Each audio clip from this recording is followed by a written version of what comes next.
বন্ধুরা, আমি এখন নদিয়াতে ধান কাটতে এসেছি। এখানে দেখতে পাচ্ছ কত ধরনের ফুল গাছ আছে, আছে, কিন্তু এখানে কি হয়ে গেছে, পানি পড়ছে। দেখতে পাচ্ছ কত মেঘ করেছে। আমি এখানে দাঁড়িয়েছি, কলা গাছের একটা বাগান আছে, সেখানে দাঁড়িয়ে আছি। আমার হাতে খাতা আছে আর আছে, আমি ভিজিনি কিন্তু যা পানি পড়ছে ভিজে যাবো। দেখি একটা সাবমার্সেল ঘর আছে, ওখানে ওখানে গিয়ে বসবো। আর অনেক মেঘ করেছে, পানি পড়ছে দেখতে পাচ্ছ।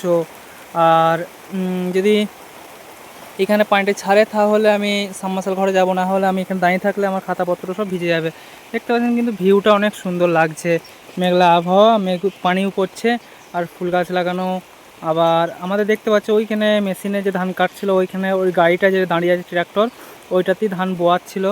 আকাশটা একদম কালো হয়ে গেছে আর মনে হচ্ছে পানি হবে। এইখানে দেখতে পাচ্ছ ফুল গাছ, ফুল গাছ বলছি, কি বলে ওটা, কফি, বাঁধাকপি না, ফুলকপি গাছ লাগানো আছে।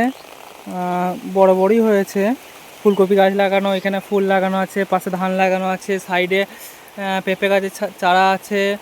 তারপরে ওপরে তারপরের জমিটাতে আছে বেগুন গাছ, তারপরের জমিটাতে এখানে ফুল গাছ লাগানো ছিল, সেখানে কিন্তু ফুল গাছগুলো নষ্ট হয়ে গেছে। আরেক জায়গায় দেখলাম শশা গাছ ছিল, শশা গাছটা কি হয়েছে, অনেক বুড়ো হয়ে গেছে। শশাগুলো বড় বড় হয়েছিল, দিয়ে তোলা হয়নি হয়তো তুলে নিকো, যাই হোক, দিয়ে এত বুড়ো হয়ে গেছিলো। ওখানে কিন্তু দুটো শশা আমি পেয়েছি, দেখতে পাচ্ছ আমার ব্যাগে ভরা দুটো শশা আছে, ওটা খাবো আমি। আর ওখানে শশা গাছগুলো সবই নষ্ট, চাষির অনেক খুব বড় ক্ষতি হয়েছে। তা ভিডিওটা যদি ভালো লেগে থাকে লাইক কমেন্ট শেয়ার সবই করবে, সাপোর্ট করবে। বাই।